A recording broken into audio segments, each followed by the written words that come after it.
As God here, and it's time to talk about Mushoku Tensei, and this episode being focused on the wedding reception was so wholesome, and also we got some very interesting reveals and setup for the future. But so far, it has been really chill, relaxing, wholesome. Like I said, here we see a bit of the aftermath continuing from part one in season two here, with them starting to focus on the wedding reception, inviting people, thinking who to invite. Is Nanahoshi gonna come? Of course she came. She had that cute moment with potato chips, probably thinking about them for a long while. And unfortunately Paul couldn't come, he's too far away. That's probably I'm really curious when they're gonna head back into the main plot quotation, because this is also part of the main plot, character driven story. We're very focused on the characters right now, which makes me a bit sad, because I think a lot of people got turned off with this season, but I think is great, but for different reasons that we had in season one. This is basically a story about characters and their lives, so when this series doesn't have as much action, kind of similar with what happened in Vinland Saga with Farmland Saga. But I'm going off on a tangent here. Now, the main reveal we had when Sylvie wanted to talk to Elina Alice there, but we're going to get to that. I really like they're so great together, Sylvie and Rudy, preparing for everything, shopping, even going for new clothes. But the first one they tried on, it felt like, no, those look like shit. But thankfully, Sylvie found a similar one to his old clothes there, and they even got a discount because of the Great Rat name, and with Luke there. But also, they're starting a new life, family, work, house, having to take care of things, having to think of their money, wages. Rudy feeling like he doesn't do enough. Sylvie being very supportive. Him also being very supportive back. And when she told him, I love you, he instantly got horny. He's still Rudy at the end of the day, and he's back. The ED is more than gone right now. And also Sylvie is very horny, also herself there. So they're a happily, almost new married couple there. But the party started. Most of them accepted the invite there, and the best entrance, and I gotta give him a lot of credit. Everybody like, yeah, Bodyguard is gonna be late. It kind of made me think, yeah, he kind of has the same sense of time as Freedom. If you haven't watched Freedom, make sure you do. So just expecting maybe like a month late would have actually been really fun. Hey, the wedding reception happened, the wedding and anything else. And after everything, Bodyguard shows up. Hey, I'm here to party. Everything ended, but no. There, while Rudy was trying to have his speech, he was still quite nervous. There, Bodyguard comes in, crashes the entrance, and kind of changes the atmosphere a bit. I think he came perfectly there, and he has that energy about him. He kind of steals the show every time he enters a room. Even calms down Rudy. Hey, just make it simple. You love her, and you want everybody to know you love her, and that helped quite a lot. I do hope we get to see more of Bodyguard. I like him definitely there. And the party starts, everybody enjoying food, drinks, Ariel even teasing Sylvie, everybody congratulating them in their own way. And something curious that Sylvie asked Nanahoshi. What did you mean when you said Rudy is from the same place as you? I'm curious if that conversation is ever going to happen. Like, is Rudy going to tell her everything? Hey, I'm a reincarnated person, there are different worlds and everything. I hope that happens at some point. I think Sylvie will be more than fine with it, accept everything, but we'll see.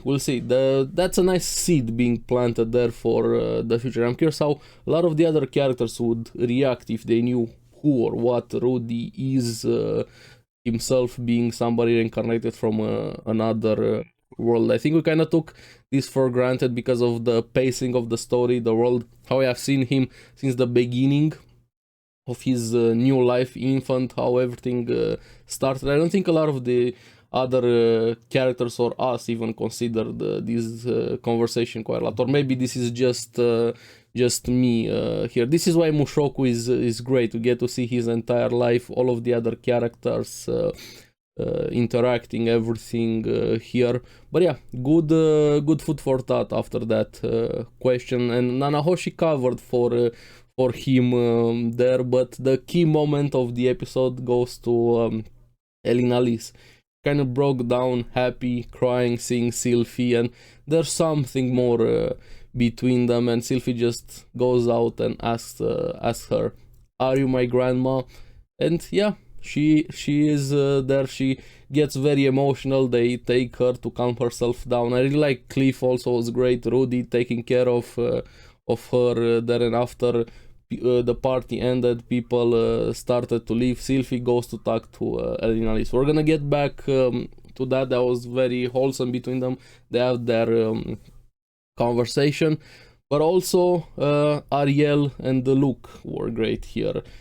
She wanted to talk to Rudy and ask him to accept a duel between him and Luke, but without magic, because yeah, if he was gonna use magic, Luke would probably get obliterated instantly.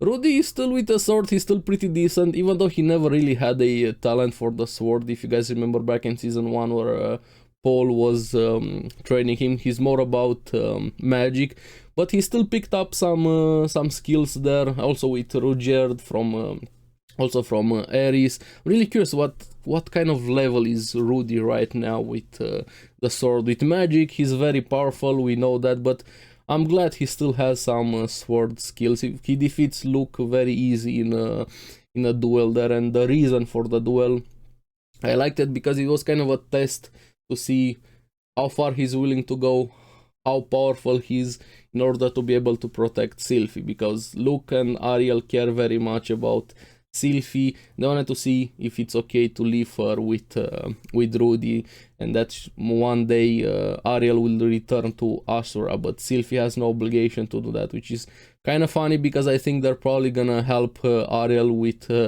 everything there, and it's very connected to them because I bet Rudy also wants revenge for what happened in Asura with everything with Ares' grandfather being killed. I can't remember his name right now. Let me know in the comments below. The guy that was always obsessed with beast people.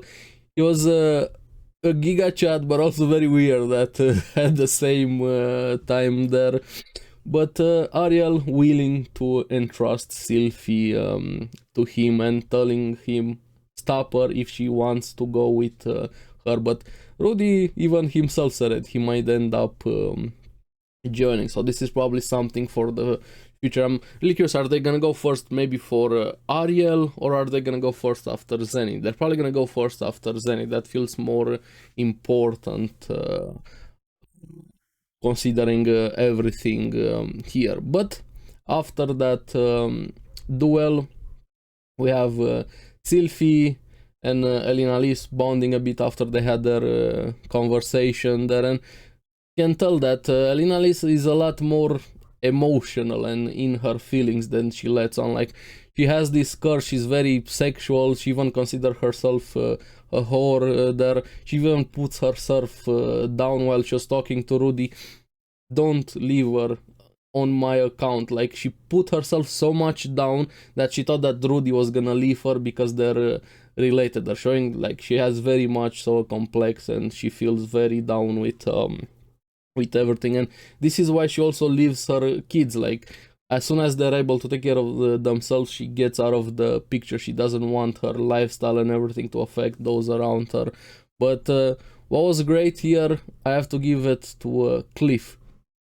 No questions, no issues, instantly I'm gonna do everything in my power and more for Elina Liz and cure her and support her, and kind of struck a nerve a bit in Rudy, kind of pushed him to do the same for Sylphie, even more than he already was. So Cliff, great moment there, and they're great together, Cliff and Rudy, friends here, and the cute moment towards the end when Sylphie saying she wants to grow her hair again made Rudy love her even more. So yeah, overall another really wholesome episode, very character driven, still dealing with the aftermath of part 1 here, but I have a lot of questions for future things being set up. Ariel with her revenge, the kingdom there, Zenith. Is Ariel really this good as she seems right now?